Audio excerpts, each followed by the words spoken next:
Hey, how y'all doing out there today? I hope everybody's having a great day today. We are into the month of April. This is the 1st of April. Enjoyed March because March was my birthday month. So I want to go ahead and send shout outs to all the birthdays in April. Everybody that's having a birthday. There are going to be a few of my family members' birthday that we're going to be celebrating this month, and I also have an anniversary coming up this month. Dad and I will be married for 40 years this month. So yeah, I just want to go ahead and send out all those birthday wishes and those everybody that's celebrating a birthday this month. I hope you guys have a great birthday and everything. All right, so let's go ahead and jump off into this conversation for today. I really didn't watch all of this that we're about to talk about. I got some hit and miss pieces here and there, but you guys know last week they was having George Floyd's trial. Okay, I don't know who all had a chance to check it out or to see it. Most of my information I got from just getting bits and pieces from the news of the trial and everything. But it's just really crazy because the parts that I did see, I'm like, really? I'm watching this, and the parts that I got, they was basically focusing on his past. It's just crazy. We don't need the prosecutors and all them, talking about George Floyd's past and what he did in his past and what type of person he was and all that. His family know the man he was. His friends and people that associated with him, they know who he was. They knew what he did. They knew everything about him that was going on. That still does not give that policeman the right or justify him for killing him, because it was clearly murder. You could see it on the tape. I mean, this tape was out there nationwide and it was clearly murder. But of course, those prosecutors, they're there to do their job. Their job is to keep this man out of jail and to paint the baddest picture that they can paint, the worst side of George Foreman that they can paint of him. Regardless, the bottom line, this man was a human being and he didn't deserve to lose his life the way that he lost his life.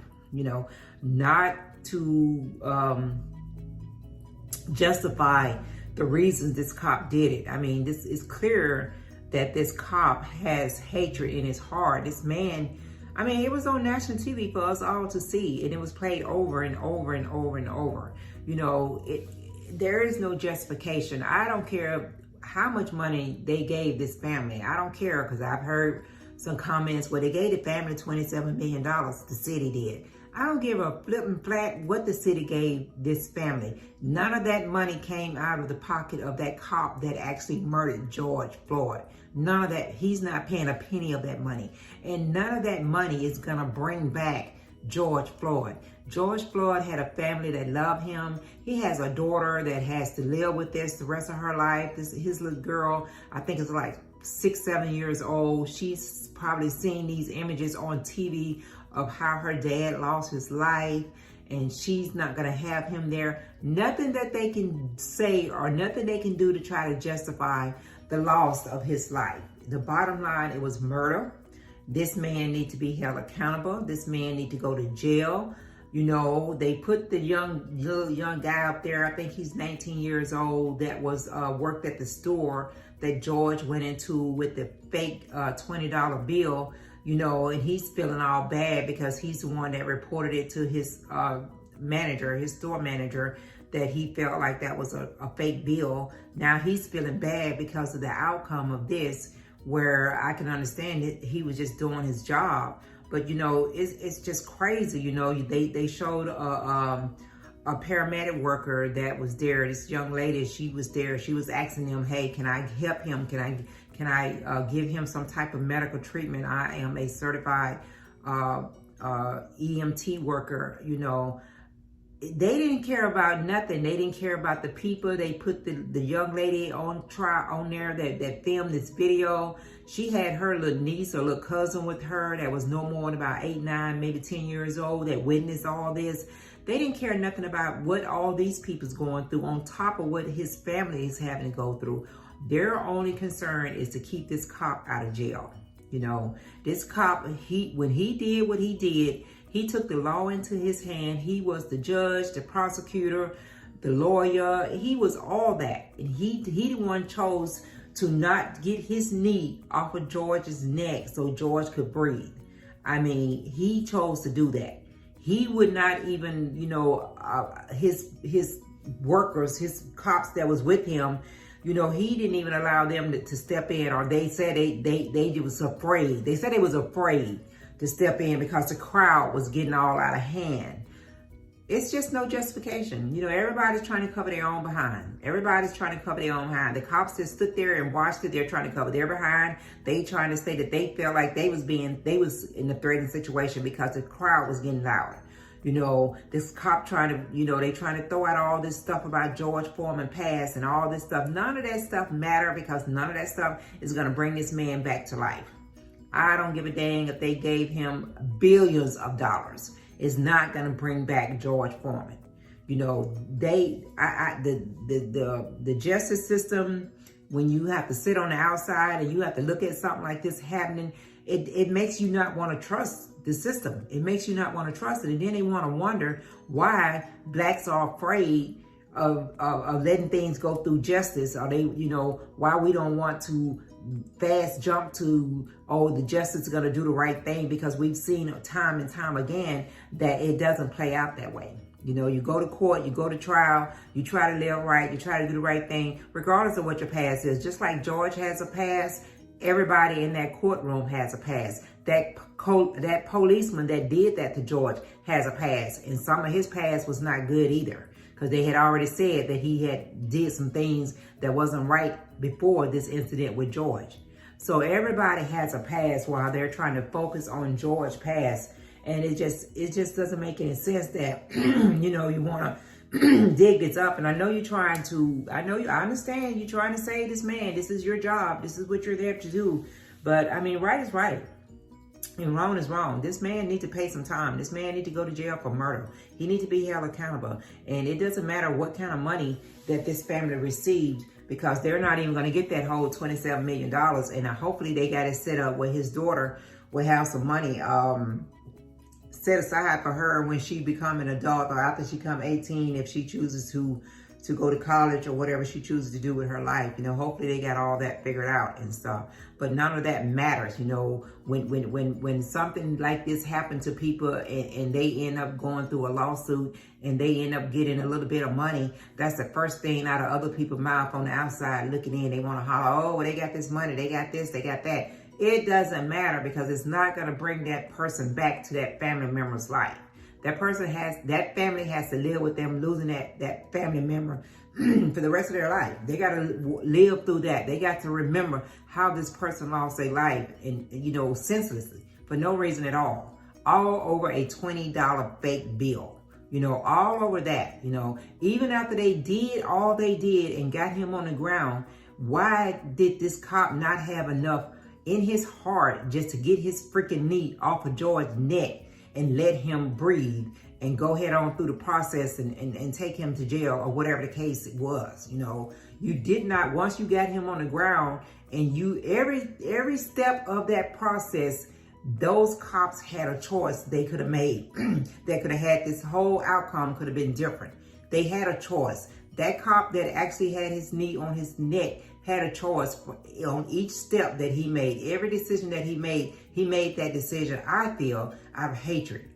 That's the only way I can justify it myself, is that he did that out of the hatred in his heart. They say he had some kind of past with George from being a bodyguard or something. It doesn't matter. Just because I dislike a person, that does not give me the right to take that person's life.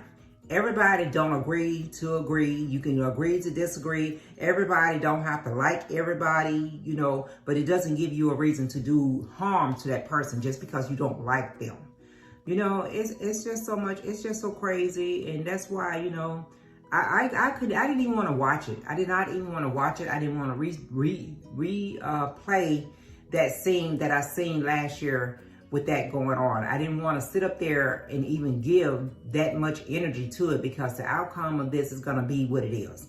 They're going to do what they're going to do. You know, it's going to be, they may end up with a locked jury. You know, there may be some people that's on this trial in the jury that is going one way, but then you got some in there that's going to go, you know, it's going to be what it is. But I didn't even want to give it any more energy. I didn't want to feed into it, because I just did not want to watch that again. I did not want to hear him calling out to his mom again. I did not want to hear him crying for his life and begging this cop to get off him. He cannot breathe. But you want to, you know, you just want to oh my God. You just want to, you know, you want to wash all that to the side. You want to push all that to the side and focus on this man's whole life and what he did his whole life. It doesn't matter. I don't give a dang if he was a crackhead. I don't give a dang if he was an alcoholic.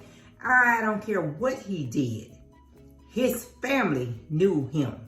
The people that associated with him knew who he was. And none of that matters, and none of that's going to bring this man life back. None of us lives a perfect life. We sin every day. Each one of us sins every day. That's why God died and went on the cross for us, to forgive us for our sins, because he knew we was going to be sinning every day. He knew we was going to not follow the rules and do what we supposed to do. You know, it's just crazy. You know, that trial is going to be what it is. You know, the prosecutors are there to do their job. The defendants are there to do their job. They're going to focus on this little money that they gave to the family. They're going to focus on his past and the type of man that they say he was. You know, they're not going to pull out all this bad stuff that this cop has done in the life that he has. I get all worked up when I'm talking about situations like this, because it always go back in my mind. I'm always thinking, this is why, you know, we are saying Black Lives Matters, because even when it goes all the way through the justice system, it does not turn out in the favor or turn out in the right of right. We never get the right out of it. You know, it doesn't matter if we sit back and say, we're going to let the law handle this. We're going to let the judicial system, we're going to take it through the system and let the system handle this situation. And while we're doing that, they're on the other side still trying to figure out ways to justify so that they can get the person that did the wrong off without doing any time or anything like that. You know, so that's why we say Black Lives Matter. That's why we're afraid to even trust in the justice system, because we've seen time and time again that it does not work out that way. I mean, you know, hey, look at the Breonna Taylor thing. Out of all that went down, they still wanted to throw up that her boyfriend shot this cop, and want to, you know, talk about attempted murder with that. But then you slap the cops that shot into their home on the wrist and giving them this old bogus, you know, you want to get them all bogus things against them. You know, want to throw out some old mess that doesn't even, don't account to nothing. Don't account to nothing. And don't want to justify that this girl was murdered. You know, it's just crazy. It's just crazy. It's a continually thing. It continue to happen. And I just pray every day. I pray for the young men's and the men's in my family. I pray hard for them. I pray for the young ladies in my family and around me that I know. I just pray for my race extra hard. I pray extra hard for my race, because I don't want to see this happen to anyone, you know, at all. So it's just crazy. All right. But that's just my little bits there on the George Floyd trial. Hey, if you watched it, you got an opinion about it, cool. Drop me an opinion about it. But this is just Greta's opinion about it. I'm about to get up out of here. But before I go, guys, I hope you are, if you're out and about, I hope you're still wearing your mask. I hope you're still practicing all your social distance. I know a lot of the states has lifted the mask ordinance, but hey, still keep yourself safe and think about your family. Don't forget to go back and give me some love. Hit me up on my channel. Make sure you go ahead and subscribe to Kitchen Talk and just have a great day. Have a great day. Be kind to everybody. And I'm going to catch you guys out next time around.